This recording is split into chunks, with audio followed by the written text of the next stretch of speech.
بسم اللہ الرحمن الرحیم۔ حضرت عمر بن خطاب رضی اللہ تعالی عنہ سے روایت ہے کہ ایک دن ہم نبی کریم صلی اللہ علیہ وآلہ وسلم کی خدمت میں حاضر تھے کہ ایک صاحب ہمارے سامنے نمودار ہوئے جن کے کپڑے بہت سفید اور بال خوب کالے تھے۔ ان پر آثار سفر ظاہر نہ تھے اور ہم سے کوئی انہیں پہچانتا بھی نہ تھا، یعنی کہ ہم اس شخص کو پہلی دفعہ دیکھ رہے تھے۔ حضرت عمر بتانا یہ چاہتے ہیں کہ جب ہم بندے کو پہلی دفعہ دیکھ رہے تھے مطلب ہے کہ وہ باہر سے آیا ہے۔ مدینے کا تو جتنے بھی لوگ تھے ہم ان کو جانتے تھے، لیکن وہ باہر سے آیا، لیکن اس کے چہرے کے اوپر سفر کے کوئی آثار بھی نہ تھے۔ آگے فرماتے ہیں کہ یہاں تک کہ حضور صلی اللہ علیہ وآلہ وسلم کے پاس بیٹھے اور اپنے گھٹنے حضور صلی اللہ علیہ وآلہ وسلم کے گھٹنوں شریف سے مس کر دیے اور اپنے ہاتھ اپنے زانوں پر رکھے اور عرض کیا، اے محمد صلی اللہ علیہ وآلہ وسلم، مجھے اسلام کے متعلق بتائیے۔ نبی کریم صلی اللہ علیہ وآلہ وسلم نے فرمایا کہ اسلام یہ ہے کہ تم گواہی دو کہ اللہ کے سوا کوئی معبود نہیں اور محمد صلی اللہ علیہ وآلہ وسلم اللہ کے رسول ہیں، اور نماز قائم کرو، زکوٰۃ دو، رمضان المبارک کے روزے رکھو، کعبہ کا حج کرو اگر وہاں تک پہنچ سکو، یعنی صاحب استطاعت ہو، تمہارے پاس مال و زر ہے تو خانہ کعبہ کا حج کرو۔ تو اس شخص نے کہا، سچ فرمایا۔ تو حضرت عمر بن خطاب رضی اللہ تعالی عنہ فرماتے ہیں کہ ہم کو ان پر توجہ ہوا کہ حضور سے پوچھتے بھی ہیں اور تصدیق بھی کرتے ہیں۔ پھر انہوں نے عرض کی، مجھے ایمان کے متعلق بتائیے۔ تو نبی کریم علیہ الصلوۃ والسلام نے فرمایا، اللہ اور اس کے فرشتوں، اس کی کتابوں، اس کے رسولوں اور آخری دن کو مانو اور اچھی بری تقدیر کو مانو۔ تو اس نے کہا، آپ سچے ہیں۔ پھر عرض کیا، مجھے احسان کے متعلق بتائیے۔ نبی کریم صلی اللہ علیہ وسلم نے فرمایا، اللہ کی عبادت ایسے کرو کہ گویا اسے دیکھ رہے ہو، اگر یہ نہ ہو سکے تو خیال کرو کہ وہ تمہیں دیکھ رہا ہے، یعنی کہ اللہ کی عبادت کرتے وقت ایسی کیفیت بناؤ کہ میں اللہ رب العالمین کو دیکھ رہا ہوں۔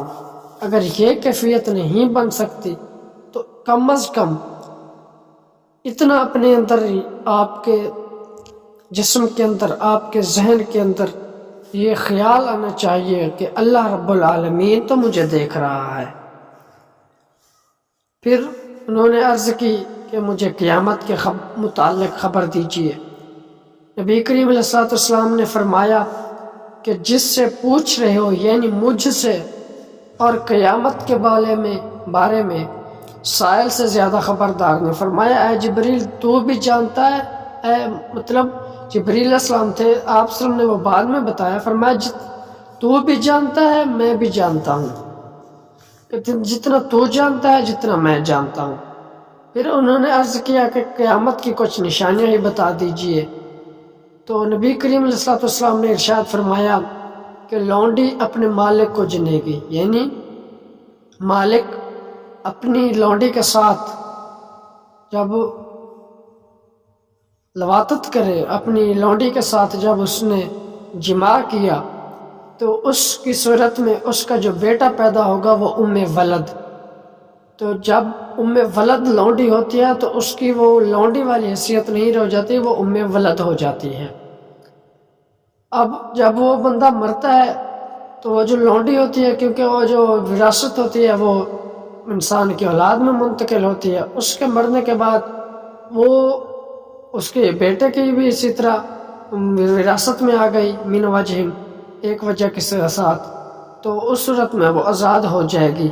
یعنی اس طرح یہ فرمایا نبی کریم صلی اللہ علیہ وسلم نے کہ لونڈی اپنے مالک کو جنے گی، اور فرمایا کہ ننگے پاؤں، ننگے بدن والے فقیروں بکریوں کے چراہوں کو محلوں میں فخر کرتے دیکھو گے کہ یعنی ایک بکری چراوا، فقیر مانگنے والا، بکریاں چرانے والا، یہ سارے محلے میں ایک فخریہ طور پر گھوما کریں گے۔